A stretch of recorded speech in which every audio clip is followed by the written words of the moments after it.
सत साहिब दर्शकों, इस दुनिया में अच्छे और बुरे हर तरह के लोग रहते हैं। कोई दौलत के पीछे पागल है तो कोई शोहरत का दीवाना है, कोई लालची है तो कोई दानी, कोई दयालु है तो कोई क्रूर, कोई दुखों में डूबा है तो कोई अहंकार में अंधा है। सभी इस संसार के कर्म चक्र में फंसे हैं और अपने स्वभाव वश अच्छे और बुरे कर्म करते हैं, जिनसे आगे का भाग्य निर्धारित होता है। संसार में कुछ लोग ऐसे भी हैं जो भगवान को मानते हैं और कुछ नहीं, पर जो मानते हैं वो या तो सिर्फ जरूरत पड़ने पर, त्योहारों पर या मुश्किल वक्त में। और इसी संसार में कुछ ऐसे भी हैं जो हमेशा परमात्मा को याद करते हैं, नियमित रूप से सच्ची लगन से भक्ति करते हैं और भक्ति की शक्ति पर जिनका अटूट विश्वास होता है। घोर आपत्ति और संकट के समय जब जिंदगी का कोई सहारा काम नहीं आता, जब हर उम्मीद टूट जाती है, तब पापी हो या पुण्यात्मा हर कोई भगवान को ही याद करता है। भक्त और भगवान के बीच का यह प्रेम अटूट विश्वास का संबंध है और यही विश्वास विषम परिस्थितियों में चमत्कारी लीलाओं का कारण बनता है,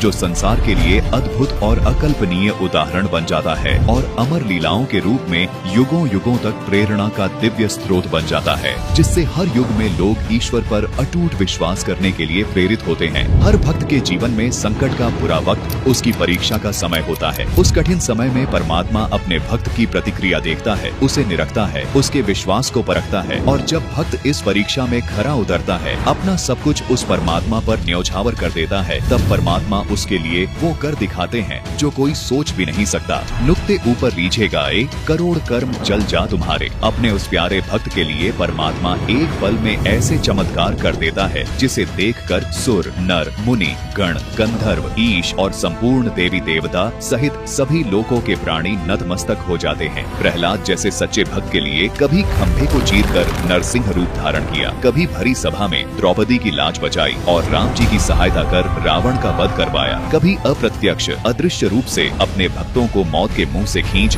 जीवित कर लाते हैं। ये चमत्कार कोई पूर्व निर्धारित संयोग नहीं, बल्कि भगवान पर दृढ़ विश्वास और भक्ति की शक्ति का प्रतिफल है। आध्यात्मिक यात्रा का सबसे बड़ा रहस्य यही है कि जिसने इसे जान लिया, उसने मानो हर पड़ाव को पार कर लिया। यह कोई साधारण ज्ञान नहीं, बल्कि एक ऐसा अति सूक्ष्म और गहरा सत्य है जिसे समझने के लिए हमें उन दिव्य लीलाओं को देखना होगा जो युगों युगों से स्वयं परमात्मा इस धरती पर अपने भक्तों के लिए करते आ रहे हैं। दर्शकों, परमात्मा की लीलाएं तो अनंत हैं, लेकिन फिर भी हमारा यह निरंतर प्रयास रहेगा कि हम जितना संभव हो सके इन दिव्य लीलाओं को वीडियो के रूप में आप तक पहुंचाते रहें। हमारा मकसद आपको केवल जानकारी देना नहीं, बल्कि उस परमपिता की असीम शक्ति और उनके अटूट प्रेम से अवगत कराना है, ताकि हमारी आंखें खुले और हमें भक्ति की सही दिशा और संपूर्ण आध्यात्मिक लाभ प्राप्त हो सके। जो खुद को छुपाकर गुप्त रूप से लीला करता है और सदैव अपने भक्त की सहायता के लिए कोई न कोई नया वेश धारण कर लेते हैं, तो कभी भक्ति में आस्था बनाए रखने के लिए किसी व्यक्ति विशेष या इष्ट शक्ति के रूप में आकर लीला कर जाते हैं और उनकी महिमा बना जाते हैं। ये अनन्य रूप ऐसे है जैसे एक सूर्य की अनन्य किरणें, और हम भूलवश वास्तविक पूर्ण परमात्मा को भूलकर उन अनन्य रूपों में अटक कर रह जाते हैं, जबकि परमात्मा के ये सभी रूप उनकी असीम शक्ति की अलग अलग किरणें मात्र हैं। हम प्रकाश के मूल स्रोत सूर्य को छोड़कर उसकी अलग अलग किरणों में ही उलझ कर रह जाते हैं। लेकिन जब हम इन रूपों से ऊपर उठकर इनके मूल स्रोत यानी उस एक पूर्ण परमात्मा को पहचान लेते हैं, तब हमें वास्तविकता का ज्ञान होता है कि सभी रूपों और लीलाओं का सार एक ही है और सच्ची भक्ति सिर्फ उसी एक पूर्ण ब्रह्म कबीर परमात्मा की करनी चाहिए, जिसकी परम सत्ता सबके ऊपर है, वही सबका मूल है और वही सबका जनक।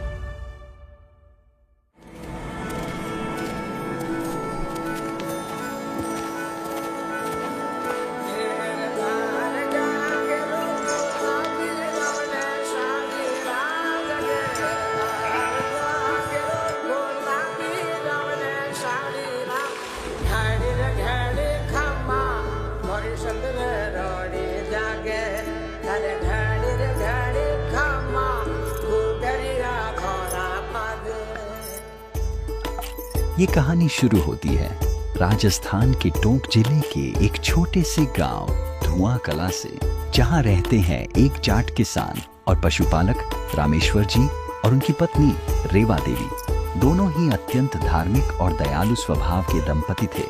वे धर्म कर्म में गहरी आस्था रखते थे और साधु संतों की सेवा को ही सर्वोच्च धर्म मानते थे। उनके घर का वातावरण इतना पवित्र था कि कि वह घर किसी मंदिर से कम नहीं था।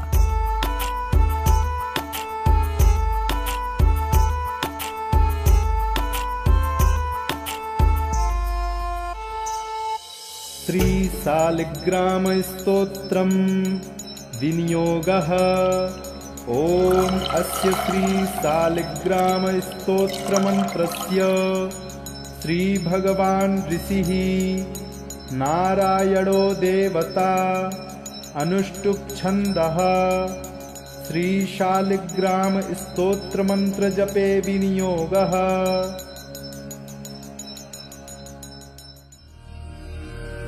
तो बेटी, इस प्रकार राजा बलि ने अपने वचन को निभाया। पर यह केवल 3 पग भूमि के दान की बात नहीं थी। ध्यान से सुनो। राजा बलि की महानता इस बात में थी कि उन्होंने उस वामन वेश को पहचान लिया था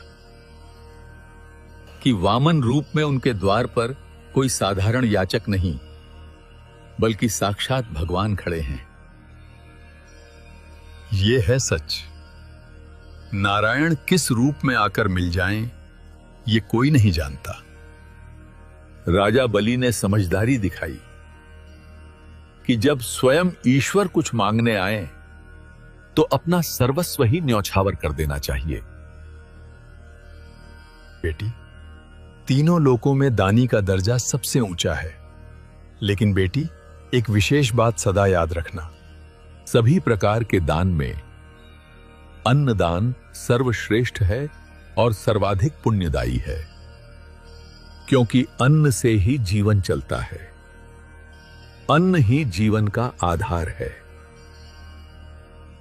इसलिए कहा जाता है, अन्नदान ही जीवन दान है।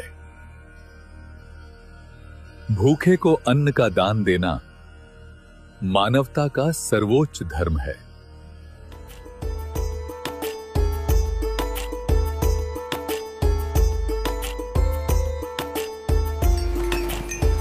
महीने दिनों की तरह बीतते गए और भगवान की कृपा से रामेश्वर और रेवा देवी के जीवन में वो शुभ दिन आया जब उन्हें पुत्र रत्न की प्राप्ति हुई।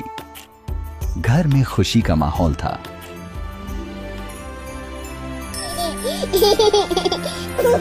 बच्चे का नामकरण करने खुद कुलगुरु पंडित त्रिलोचन जी घर आए। उन्होंने बच्चे की कुंडली देखी और नाम रखा धन्ना, यानी धनवान, परम सौभाग्यशाली। सिर्फ धन दौलत का ही नहीं, बल्कि सद्गुणों और समृद्धि का भी धनी। धन्ना बाकी बच्चों से अलग था। जब गांव के बच्चे मिट्टी के खिलौने बनाते थे, धन्ना अपने छोटे छोटे हाथों से माता पिता के पैर दबाता या घर आए साधु संतों की सेवा करता।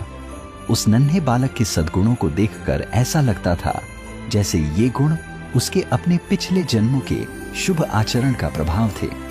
उसकी विनम्रता और निर्मल सेवा भाव देखकर गांव में हर कोई बस एक ही बात कहता था, इस युग में धन्ना जैसा संस्कारी बालक मिलना बहुत दुर्लभ है।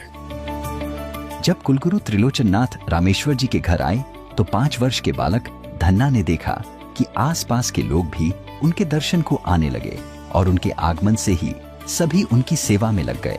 सभी त्रिलोचन नाथ का विशेष आदर सत्कार कर रहे थे। त्रिलोचन नाथ जी ने भगवान की कथा सुनाई, जिसे सभी ध्यान पूर्वक सुन रहे थे। उनकी हर बात को धन्ना भी ध्यान पूर्वक सुन रहा था। कहानियों में वह भगवान की कल्पना करता, उनकी बाल लीलाओं को महसूस करता और कथा में ही उनके दिव्य रूप में खो जाता।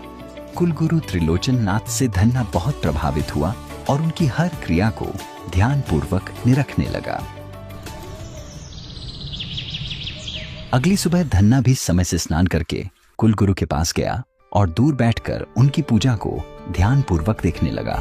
गुरु ने बड़ी श्रद्धा से ठाकुर जी की मूर्ति को पंचामृत से स्नान कराया। जब दूध, दही, शहद और घी की धारा मूर्ति पर पड़ती तो धन्ना को मूर्ति के इस दिव्य अभिषेक को देखकर बहुत खुश होता और उसे देखकर असीम आनंद मिलता।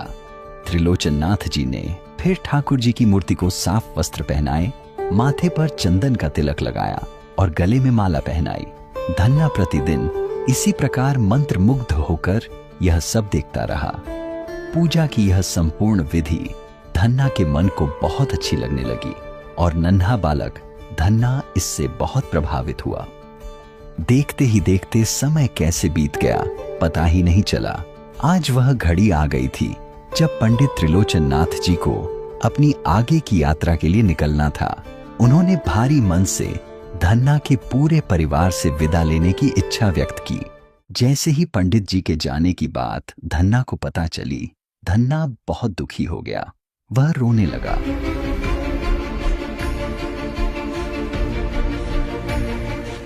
गुरुजी, आप ठाकुर जी को लेकर हमें छोड़कर जा रहे हैं। क्या हमें अब ठाकुर जी कभी नहीं मिलेंगे? अरे धन्ना, शांत हो मेरे बच्चे। बेटा तुम विश्वास रखो, मैं जल्दी ही ठाकुर जी को लेकर वापस आऊंगा। नहीं, आप ठाकुर जी को लेकर मत जाइए। बेटा धन्ना, अब मेरे विदा लेने का समय आ गया है। मेरी यात्रा लंबी है, तुम रो मत बेटा, मैं फिर जल्दी ही आऊंगा। धन्ना जी का ठाकुर जी के प्रति प्रेम और भक्ति भाव देखकर त्रिलोचन जी भावुक हो जाते हैं। त्रिलोचन जी ठाकुर जी से मिलता जुलता पत्थर धन्ना जी को दे देते हैं। बालक धन्ना उस सामान्य पत्थर को पाकर ऐसे प्रसन्न होते हैं जैसे साक्षात भगवान मिल गई हो। कुलगुरु पंडित त्रिलोचन जी तो अपनी यात्रा पर चले गए, पर अपने पीछे छोड़ गए बालक धन्ना में सिलबट्टे के प्रति ठाकुर जी वाला गहरा प्रेम। धन्ना उस दिन से अपना सारा समय अपने नए साथी ठाकुर जी की ही सेवा में लगाने लगा। वह रोज सुबह जल्दी उठता, अपने ठाकुर जी को स्नान कराता, उन्हें नए वस्त्रों से सजाता और पूरी श्रद्धा से माथे पर चंदन का तिलक लगाता। कुछ ही वर्षों में जब धन्ना 10 वर्ष का हुआ तो उस ग्रामीण समाज की परंपराओं के अनुरूप उसका बाल विवाह कर दिया गया। अब धन्ना का जीवन बदल गया था। धन्ना किसान पुत्र था। इकलौता पुत्र होने के नाते वह पिता के साथ खेती में भी हाथ बटाता था। पिता की सहायता के लिए छोटी सी उम्र में ही कड़ी मेहनत करने लगा।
राम राम महाराज जी। राम राम बेटा, राम राम।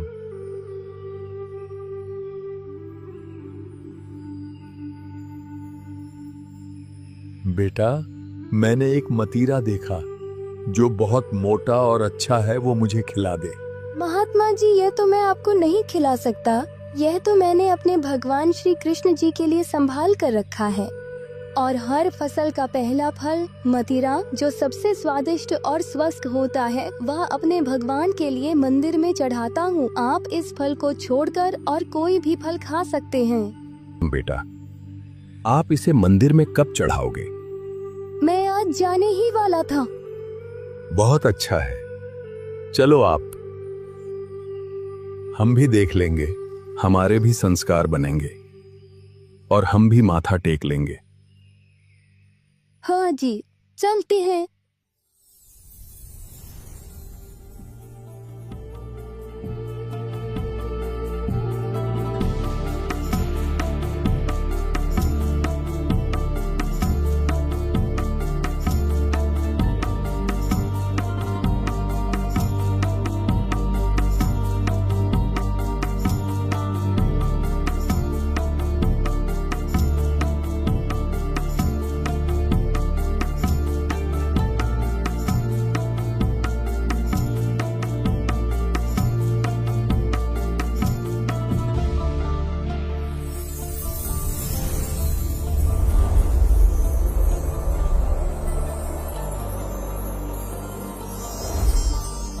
धन्ना भक्त, परमात्मा तो तेरे साथ आया है। इस मतीरे को कहां लेकर आया मेरे पास। उनके चरण पकड़ और अपना कल्याण करवा।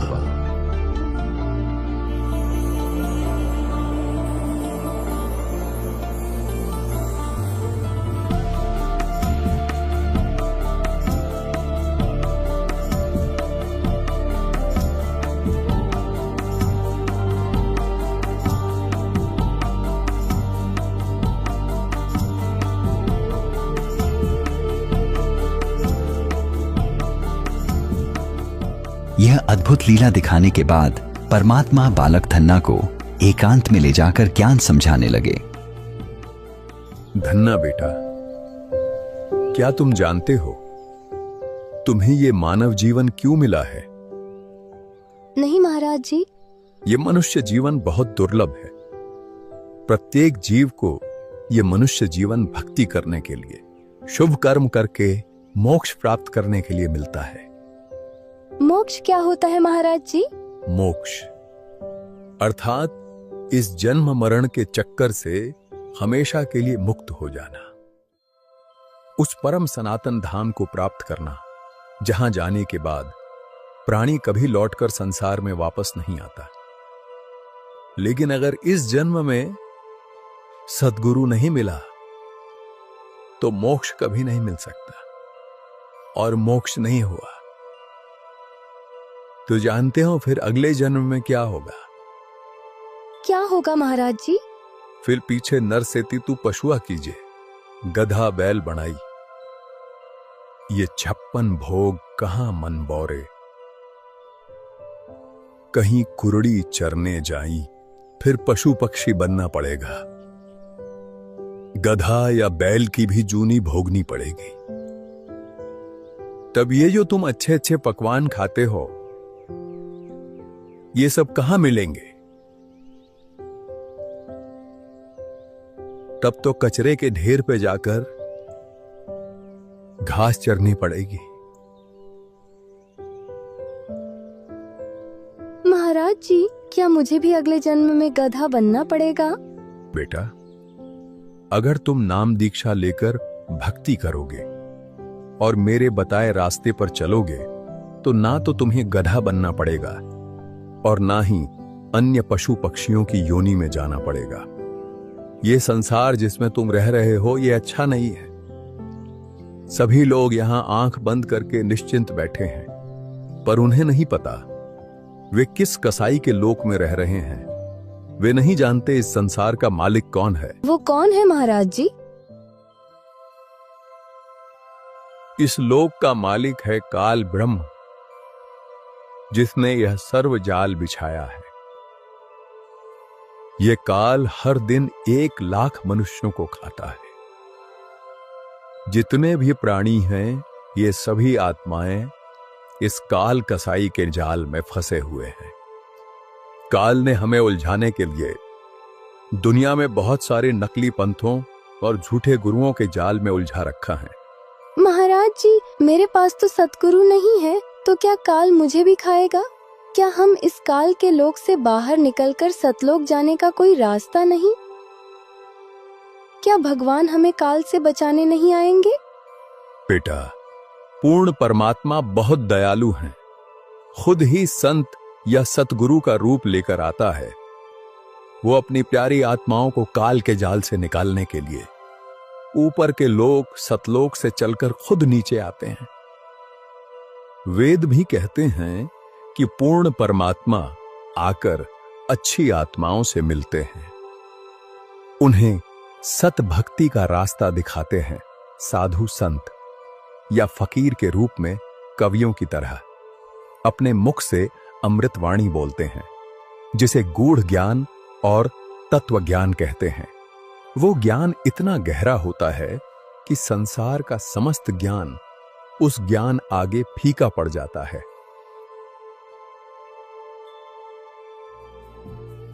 इस तरह कबीर परमात्मा जी ने 11 वर्ष के बालक धन्ना जी को सत्संग सुनाया और गूढ़ आध्यात्मिक ज्ञान समझाया, सतलोक की पूरी जानकारी दी और सच्ची भक्ति के बारे में गहराई से बताया।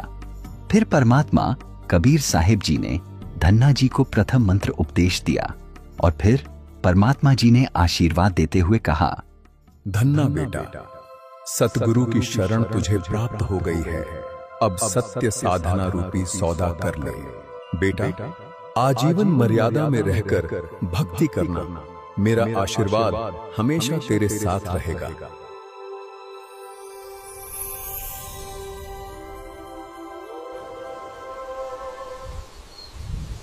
हे प्रभु, हे भगवान, कहाँ चले गए आप अपने इस दास को छोड़कर? कहाँ अदृश्य हो गए आप?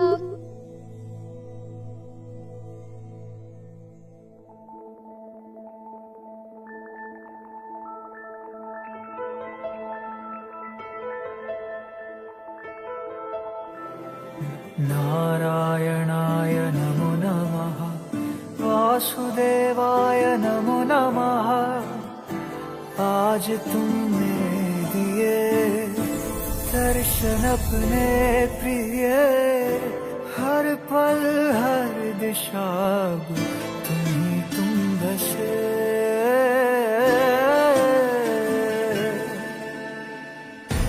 अपनी सुध बुध में हारा, मेरा बस तू ही सहारा। तुझसे तुझको है चाह लिया, बादलों में गोते लगाऊं, सागर में उड़ता जाऊं, खुद को मैं रोक न पाऊं, थाम लो जरा।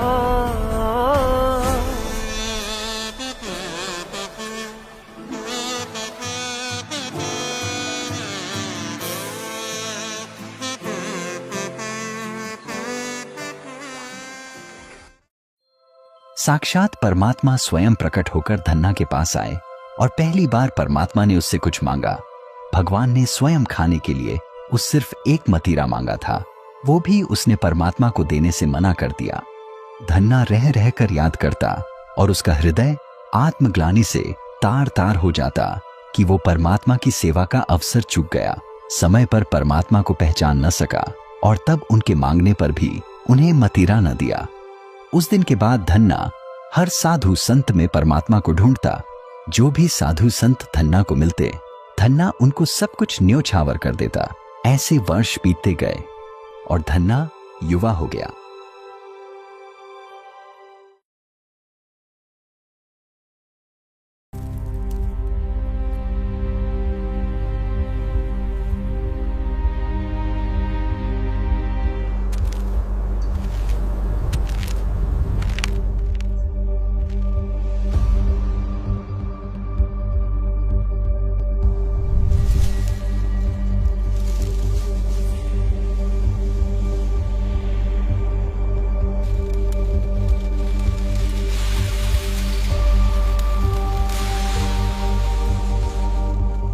पूरा गांव अकाल की भीषण मार झेल रहा है।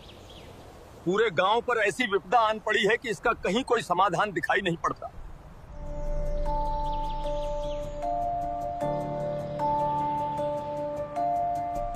अब तो वर्षा की आस भी मरसी गई है। लगता है इस बार भी मेघ रूठे रहेंगे और इस बार भी वर्षा नहीं होगी। अब ये गांव के अंदर जो 2-4 पेड़ हरे भरे दिख रहे हैं ये भी धीरे धीरे सूख जाएंगे। आसमान पर भी कहां कोई काले बादलों का निशान है। घनघोर घटाओं का दूर दूर तक कोई चिन्ह तक दिखाई नहीं देता। पिछले साल भी वर्षा नहीं हुई, जिस कारण हमारी सारी फसलें तबाह हो गईं। अन्न की घोर कमी के चलते अब तो हमने अपना पशुधन, गायें और बैल सब कुछ बेच दिया। और यदि इस बार भी इंद्रदेव ने वर्षा न की तो खेती होना असंभव है। पूरा गांव भूखा मरेगा और ये अकाल सबका साक्षात काल बन जाएगा। लगता है हमारा राम रूठ गया है। पता नहीं हमसे ऐसी कौन सी भूल हुई है जिससे राम रूठ गया और सभी को अकाल की सजा मिल रही है। राम तो रूठना ही था, दया धर्म सब खत्म हो रहा है। गांव भूखे राहगीर और साधु संतों को कोई पानी तक भी नहीं देता। अतिथि सत्कार की कमी ही विपदा का कारण है। भाई धन्ना भगत से हमने परमात्मा की अनेकों लीलाएं और महिमा सुनी है। वो भी यही बताता है, दया धर्म का मूल है। जहां दया नहीं वहां धर्म नहीं, और जहां धर्म नहीं वहां राम कैसे राजी होगा। सत्य कहा। हमारे पूर्वजों के समय में जहां कभी साधु संतों और राहगीरों के लिए अन्न जल के भंडार खुले रहते थे, आज उसी गांव में उनको खिलाने के लिए एक दाना या एक बूंद भी नहीं दी जाती हो। वहां भला राम क्यों न रूठें? ये तो हमारे ही कर्मों का फल है। राम तो रूठना ही था। अच्छा, तो क्या अब इस दया धर्म के चक्कर में राहगीरों को अपने हिस्से का अन्न पानी पिलाकर हमारे बच्चों और परिवार को क्या हम भूखा मरने के लिए छोड़ दें? ये धर्म दया की बातें तभी अच्छी लगती जब पेट भर खाना हो और घर में अनाज और पानी की कोई कमी न हो और सबके अपने बाल बच्चे हैं, अपना परिवार है। अब ऐसा मूर्ख कौन होगा जो ऐसे वक्त में अपने और अपने परिवार के बारे में ना सोचकर राहगीरों और अतिथियों के बारे में सोचेगा। लेकिन विवशता के कारण कभी मानवता नहीं छोड़नी चाहिए। अगर दया ही समाप्त हो गई तो हम मनुष्य ही नहीं रहेंगे। और सच कहूं तो मुझे भी इस भीषण अकाल का यही कारण लग रहा है। अरे भाई, ये क्या मूर्खता की बातें कर रहे हो? तुम तीनों भी उस बावले धन्ना की ही संगत पढ़कर उसी की भाषा बोलने लगे हो। तुम्हें अपने बाल बच्चे नहीं पालने क्या, जब हमारे खुद के बच्चों को खिलाने के लिए पर्याप्त अन्न नहीं है? और तुम बात करते हो अनजान परदेसी राहगीरों को खाना पानी देने की। बिल्कुल सही कहा। संसार में हर कोई अपने अपने भाग्य का खाता है और अपने कर्मों का फल भोगता है। अब यदि कोई राहगीर अपनी किस्मत के मारे भूख से तड़प कर मर रहा है तो इसमें हमारा क्या दोष? हमें किसी दूसरे के भाग्य का ठेका लेने की कोई जरूरत नहीं है। अब तो न धरती में नमी बची है और ना ही कठोर इंसानों के हृदय में।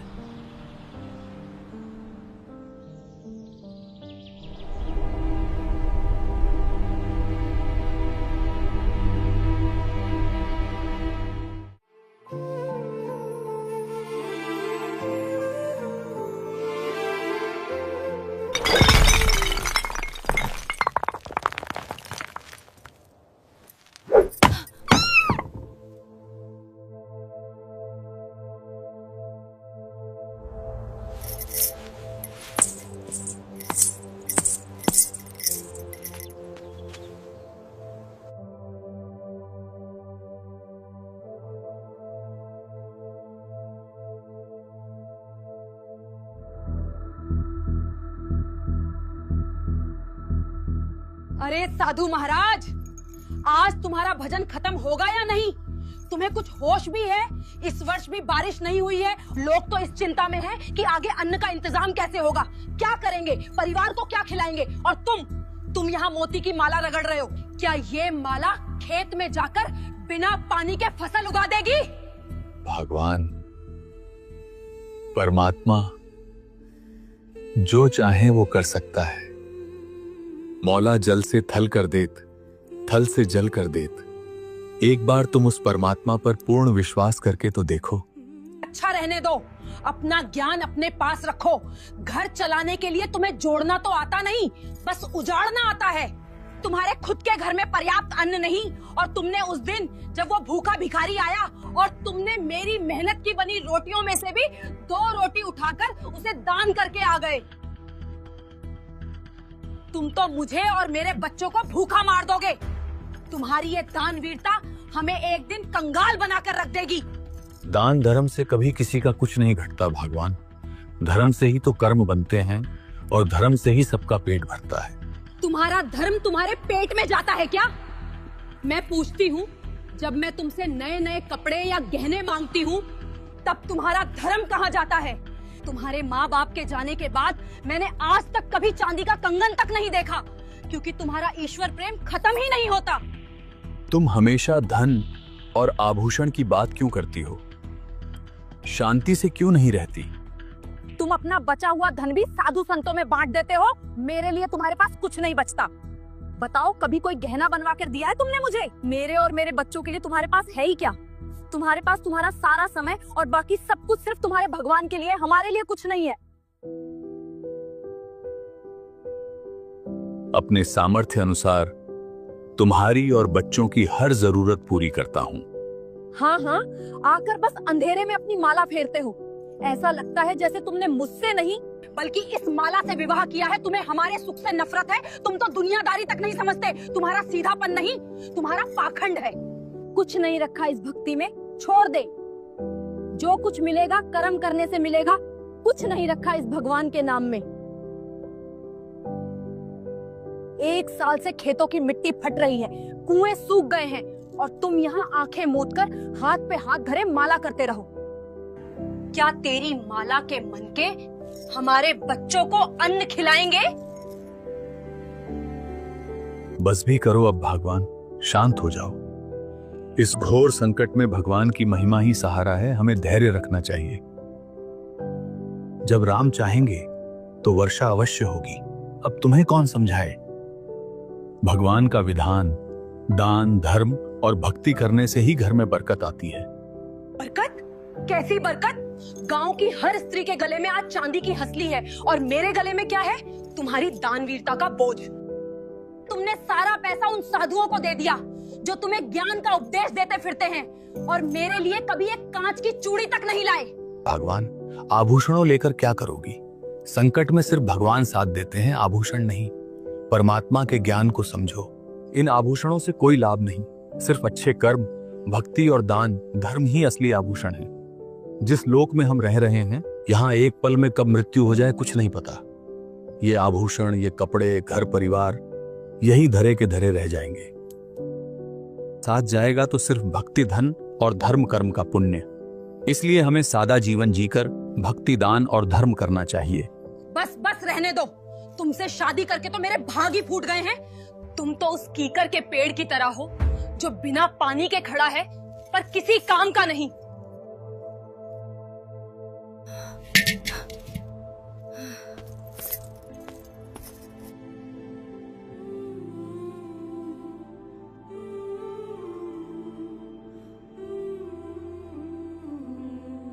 सुनो, मैं पानी लेने जा रही हूँ, और मेरे जाते ही अगर किसी को अन्न का एक दाना भी दान किया तो मुझसे बुरा कोई नहीं होगा। फिर मैं तुम्हें बताऊंगी कि भूखे पेट माला कैसे फेरी जाती है।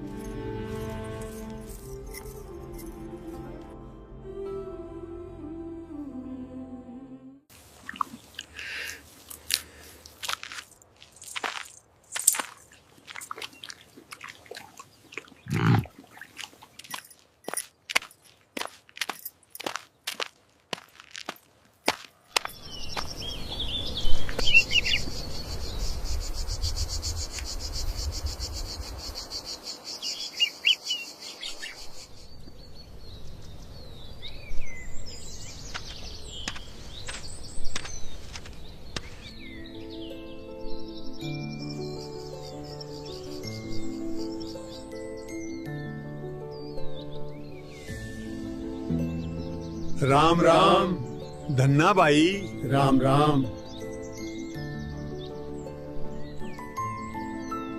राम राम भाई, राम राम। आओ बैठो।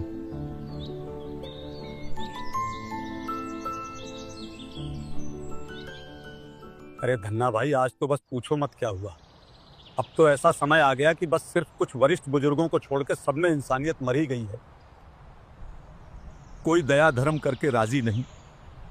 आज तो चौपाल की चर्चा ने मन को और भी विचलित कर दिया। ऐसा क्या हुआ? आज चौपाल में चर्चा चली, फिर क्या इस वाद विवाद और इस गंभीर समस्या का किसी ने समाधान नहीं किया? हाँ धन्ना, समाधान तो किया। अंत में गांव के वरिष्ठ बुजुर्गों ने बात को संभाला और एक फैसला सुनाया।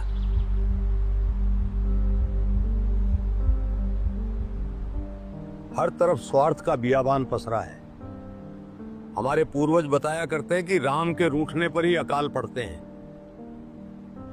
ऐसे में धर्म भंडारे करने से ही वर्षा होती है, इसका और कोई उपाय नहीं। बिल्कुल भाई साहब, जमीन से पानी के साथ साथ अब सभी के दिलों से दया भी खत्म हो गई है। मेरा बाबू भी कहा करता कि भगवान ने हर समस्या का समाधान बनाया है, और जब राम रूठ जाए तो राम को मनाने का भी एक ही उपाय है, और वो है धर्म। अब सिर्फ धर्म से ही राम मनाया जा सकता है, इसके अलावा और कोई रास्ता नहीं। इस बार भी अगर वर्षा न हुई तो सब मरेंगे। एक काम करो, सभी पूरा गांव मिलके हर घर से एक या आधा पाव चावल और गुड़ इकट्ठा करके मीठे चावल बनाओ, पूरे गांव को बुलाकर भंडारा खिलाओ। इस धर्म भंडारे से भगवान खुश होंगे और वर्षा होगी।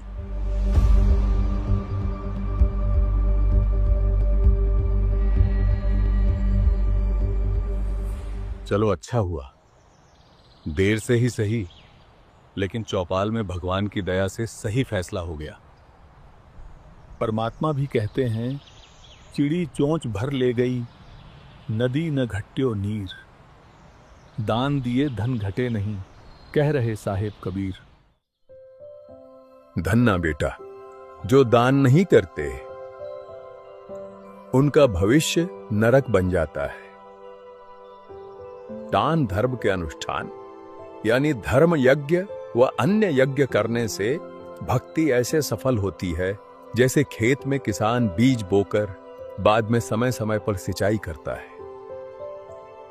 पौधा बनकर अन्न देता है। इसी प्रकार भक्ति मार्ग में नाम तो बीज है, और यही बीज यज्ञदान धर्म सिंचाई का कार्य करते हैं। जो भूखे व्यक्तियों को भोजन खिलाता है, घर आए अतिथि को भोजन देते हैं या धर्म भंडारे करवाते हैं, उनको अगले जन्म में जब कभी मानव जन्म मिलेगा तब धनी सेठ बनेगा, हाथी व पालकियों की सवारी करेगा। यदि पूर्व जन्म में या इस जन्म में दान किया है तो धन मिलेगा, अन्यथा कुछ नहीं मिलेगा। दान धर्म की शक्ति इतनी प्रबल है कि बलि राजा ने 100 यज्ञ की थी, परमात्मा 52 रूप धारण करके आए थे। यह धर्म का प्रभाव था कि परमात्मा को स्वयं आना पड़ा। बेटा धन्ना, आप मनुष्य शरीर प्राप्त करके इस पृथ्वी लोक पर जन्मे हो। मनुष्य जन्म बहुत ही दुर्लभ है। आपका यह शरीर, धन, घर परिवार सब अस्थाई है। आपको मानव जन्म भक्ति तथा शुभ कर्म दान धर्म करने के लिए मिला है।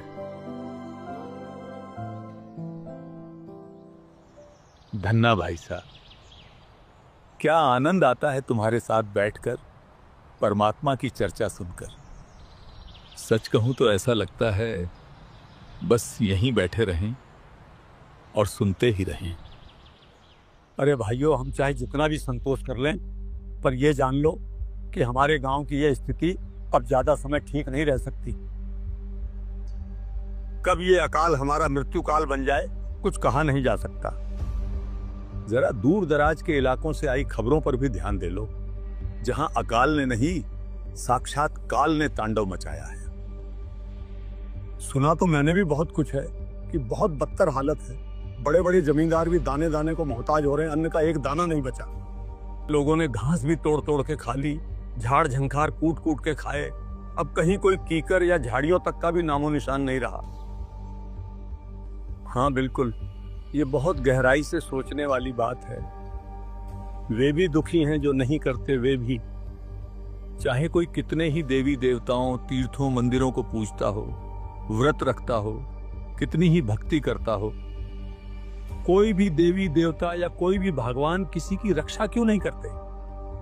सच कहूं तो यही तो आंख खोलने वाली विडंबना है। देख, हम ठहरे किसान, ये तो हम सभी जानते हैं कि बीज अगर सही हो और उसे सही विधि से बोया जाए तभी फसल मिलती है। हाँ भाई, लेकिन मित्रों, बस अब इस चर्चा को यहीं विराम दो। तुम्हारी भाभीसा के आने का समय हो चुका है। मैं ये बिल्कुल नहीं चाहता कि हमारी इस ज्ञान चर्चा और परमात्मा के सत्संग के कारण तुम जैसे शुद्ध हृदय वाले मित्रों को मुझ निर्भाग कारण मेरी पत्नी से कटुर वचन सुनना पड़े और या कलह का सामना करना पड़े। बाकी चर्चा कल उसी आनंद से करेंगे। भाभी साहब, फिर तो हमें तुरंत चलना चाहिए। अगर हमें यहाँ बैठे हुए देख लिया तो कहीं उनके क्रोध भरे ज्ञान नेत्र न खुल जाए, फिर तो प्रलय ही आ जाएगी। बाकी चर्चा अब कल करेंगे। चल विजयपाल।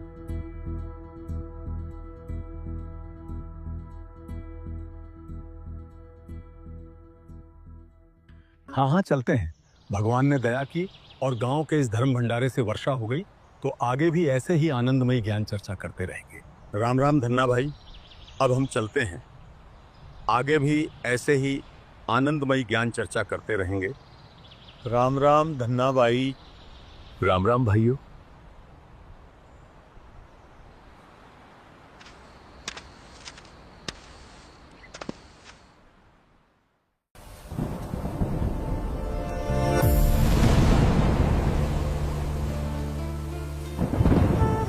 इतने समय बाद वर्षा हुई और धरती पर फिर से हरियाली लौट आई।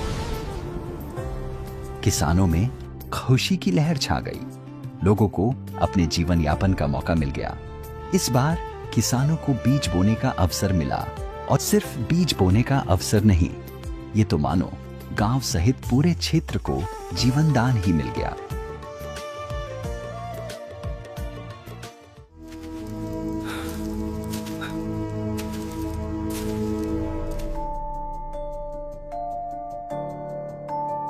हे प्रभु, दया करो।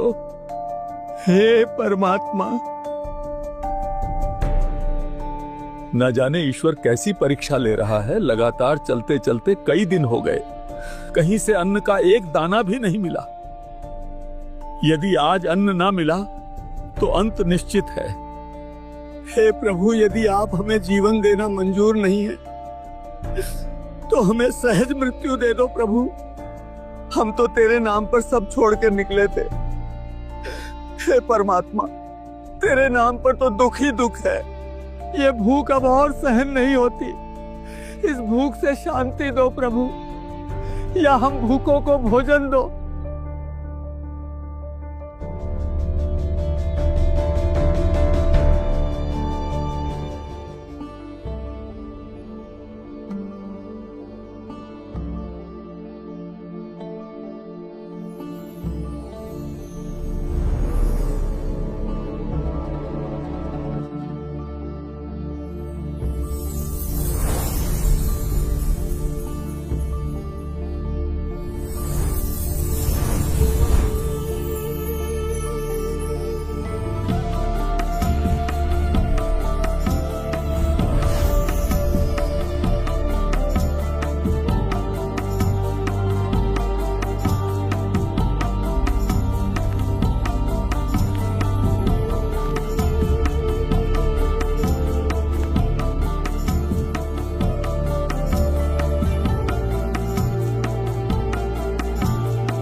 राम राम भाई, राम राम।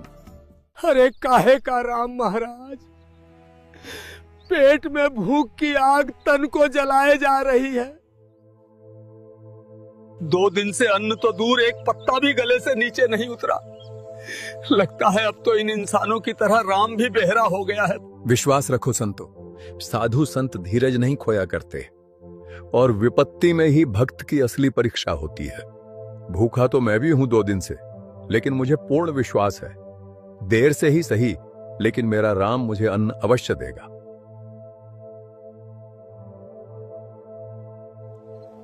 ये तो कठिन परीक्षा है महाराज। भाई परीक्षा कठिन तो है, लेकिन राम नाम रटते रहो जब तक घट में प्राण, कबहू तो दीनदयाल के भिनक पड़ेगी कान। भगवान के अलावा हमारा तो और कोई सहारा भी नहीं है संतो। इस परिस्थिति में अगर कोई मदद कर सकता है तो सिर्फ वो आदि राम ही कर सकता है। उस राम का नाम रटते चलते हैं, क्या पता वो कब पुकार सुन ले और किसी को मदद के लिए भेज दे।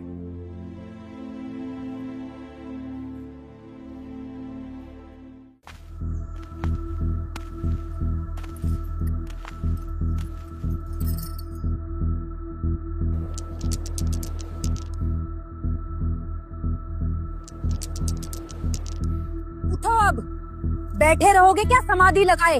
ये माला छोड़ो, उठो और ज्वार खेत में बीज कर आओ। दुनिया हल लेके खेत जोतने चली गई, पूरा गांव अपने खेतों में बीज बोने गया है और यहाँ तुम्हारी पूजा पार्टी खत्म नहीं होती।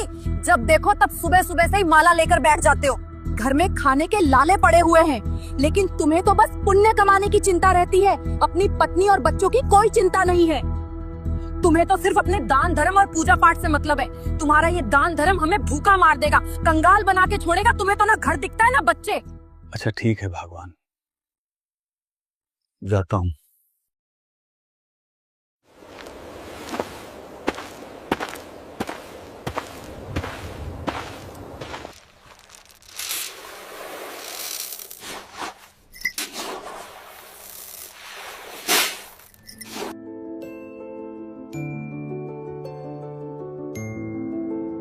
ये लो जी, ये ज्वार खेत में बीज के आओ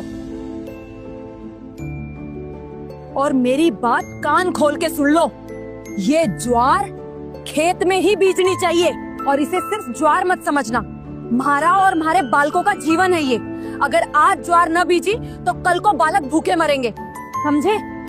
खबरदार, अगर इस बोरी से एक भी दाना कम हुआ तो, एक भी दाना नहीं, कहीं अपने दया भाव के चक्कर में खेत तक पहुँचते पहुँचते ही किसी को रास्ते में ही बांट मत देना। सुन रहे हो ना? मेरी बात अच्छे से गांठ बांध लेना। ये कोई मजाक या टालने वाली बात नहीं है। ये बीज की ज्वार है, अगर ये बोई गई तो ही हमारे बच्चों के पेट में अनाज जाएगा। जाकर इसे खेत में ही बीजना, कहीं किसी को बांट दो, वरना बच्चे भूखे मर जाएंगे और हम भी भूखे मरेंगे, पूरा परिवार भूखा मरेगा। अच्छा ठीक है भगवान, अब जाने दोगी, तभी तो बीज बोकर आऊंगा।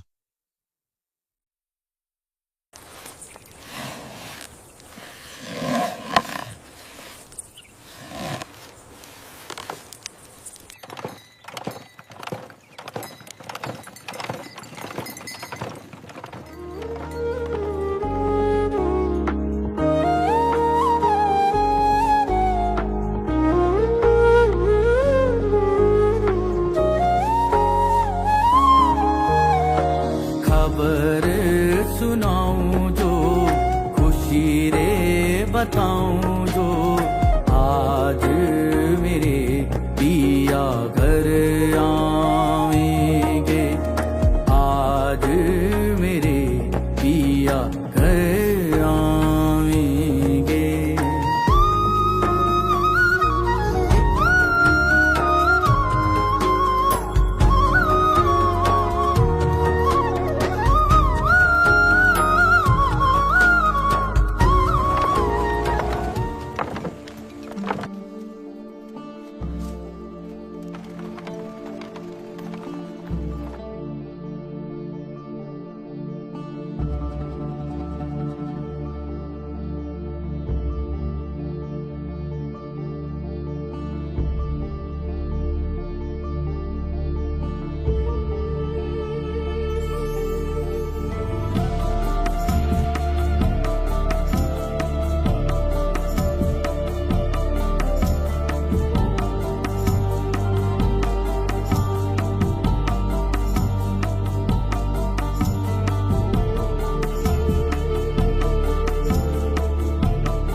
राम राम भगत जियो। भाई 3 दिन हो गए, हमें कुछ भी खाने को नहीं मिला। हम तो मर रहे हैं भूखे। हमें इस राजस्थान में कोई पानी पिलाने वाला भी नहीं मिला। रोटी तो बहुत दूर की बात है। कहां से आए हैं भगत जी और कहां जाएं? अरे महाराज,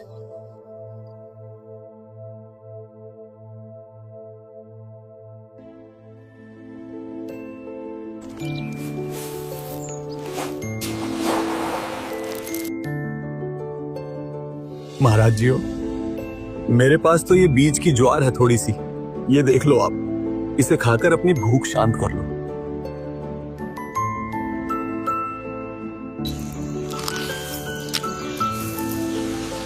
बेटा, मैंने एक मतीरा देखा जो बहुत मोटा और अच्छा है, वो मुझे खिला दे।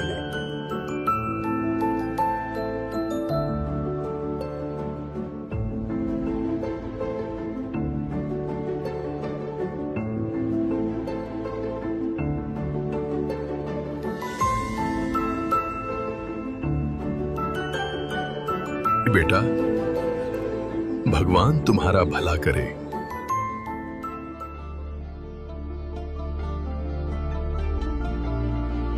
बीज बोने आया था सो बीज बो दिए परमात्मा जी।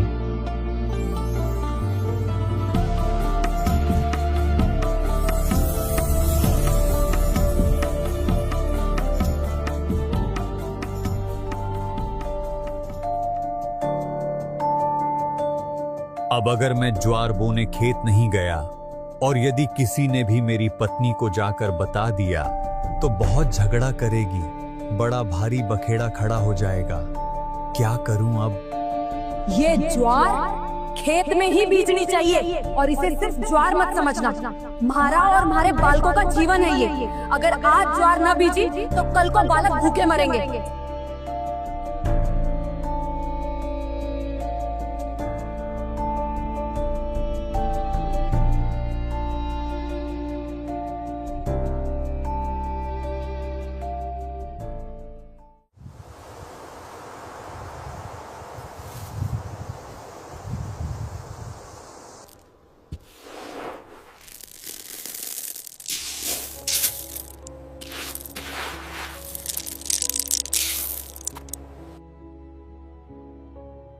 धन्ना ने कंकर इकट्ठे किए और ज्वार के बीज वाली खाली थैली में भर लिए।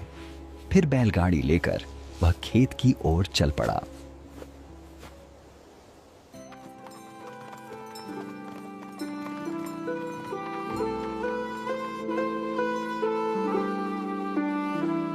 खेत पहुंचकर उसने बाकी किसानों की तरह ज्वार बोने का अभिनय करते हुए थैली से हाथ में कंकर लेकर जमीन पर इस तरह बिखेरे जैसे वह ज्वार के बीज ही हों। और फिर थैली के सारे कंकर बीजने के बाद धन्ना सब किसानों के साथ घर आ जाता है।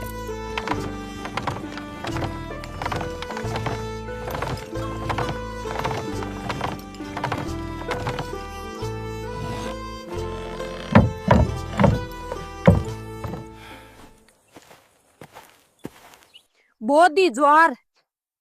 हाँ, बो आया भगवान।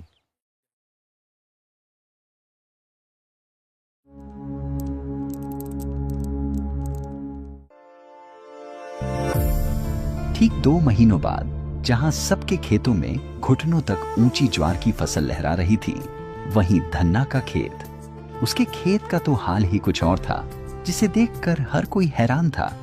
उसके खेत में ज्वार का तो कोई नामो निशान तक नहीं दिख रहा था। वहां चारों ओर बस अनगिनत तुम्बे की बेलें उगी हुई थी, जो उस पूरे इलाके में झाड़ झंखाड़ की तरह बिना बोए ही अपने आप ही उग जाती थी। धन्ना के खेत को जो भी देखता वह हक्का बक्का रह जाता कि जहां ज्वार की फसल होनी चाहिए थी, वहां तो बस तुम्बों का जंगल उगाया है। देखो जी, जरा देखो तो, धन्ना के खेत में ज्वार तो कहीं है ही नहीं। ये क्या, पूरा खेत तो तुम्बे की बेलों से भरा पड़ा है। जहां देखो वहां चारों तरफ सिर्फ तुम्बे ही तुम्बे हैं।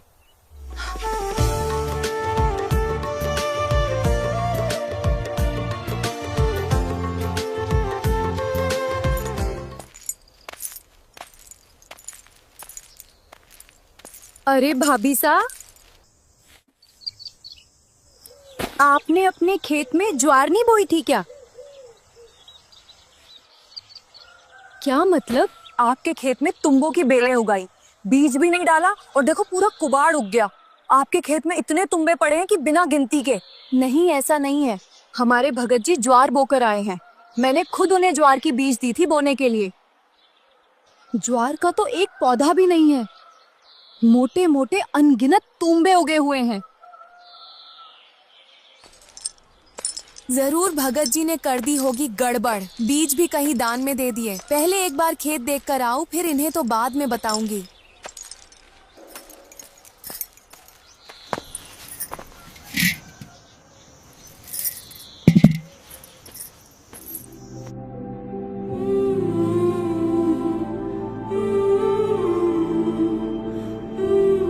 सुनो भगत जी, मैं खेत जाकर आती हूँ, ज्वार देखकर आऊंगी।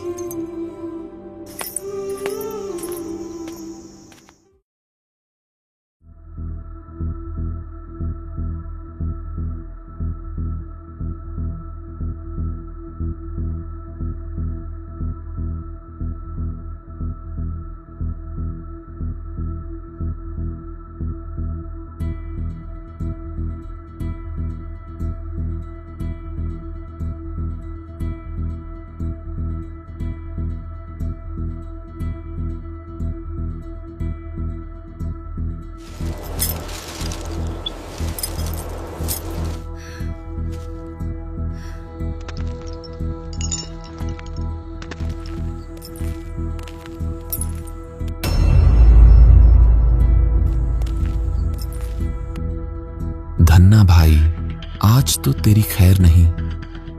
हे प्रभु, अब देखी जाएगी, जो भी होगा होना तो है ही। तुम दोनों उठ जाओ यहां से।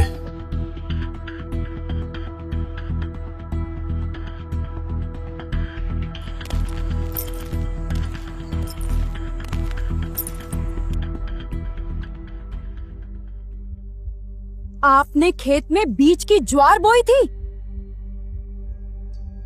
खेत में ज्वार का तो एक पौधा भी नहीं है, तुम्बे उग गए बिना गिनती के। तुम बीज कहाँ नाश करके आए हो? ये बालक तुम्हें खाएंगे क्या?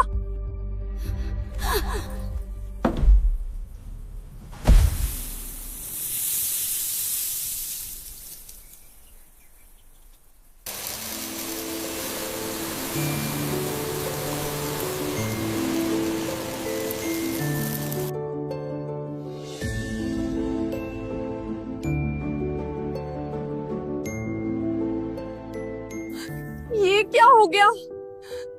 तुम्बे में ज्वार? ये ज्वार कहां से आ गई इसमें? भगवान, मुझे नहीं पता ये ज्वार कहां से आई और ये क्या सौदा है। इसमें ज्वार है तो फिर तो अन्य तुम्बों में भी ज्वार हो सकती है।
इस तरह धन्ना की पत्नी खेत से ज्वार इकट्ठा कर घर ला रही थी। जब ज्वार पूरा हुआ, यानी धन्ना जी के परिवार को जितना ज्वार की जरूरत थी वो पूरा हुआ, तब धन्ना जी अपनी पत्नी से कहते हैं, अब और न लाइए। जितनी उस खेत में ज्वार होनी थी उतनी आ चुकी है। अब इस बाकी की ज्वार को बांट दो सभी को गांव में। सबके बच्चे भूखे हैं। क्यों? मैं क्यों बांटूं? सारी लाऊंगी। धन्ना की पत्नी ज्वार भरकर फिर लाई। घर तक जब गठरी खोली तो ज्वार 2 किलो रह गई। धन्ना की पत्नी फिर गठरी भरकर ज्वार लाई तो सिर्फ छिलका हो गई, ज्वार नहीं रही। भगवान, अपने हिस्से की ज्वार आ चुकी है, अब तुम फालतू नहीं ला सकती। भाइयों, परमात्मा जी की दया से हमारे खेत के मतीरे में से ज्वार निकल रही है। और हमें जितना चाहिए था उतना हमने रख लिया है। और भाई, परमात्मा जी ने ज्वार बाकी आप सभी के लिए दी है, तो अपने अपने परिवार के लिए जितनी जरूरत है उतना उतना ले जाओ।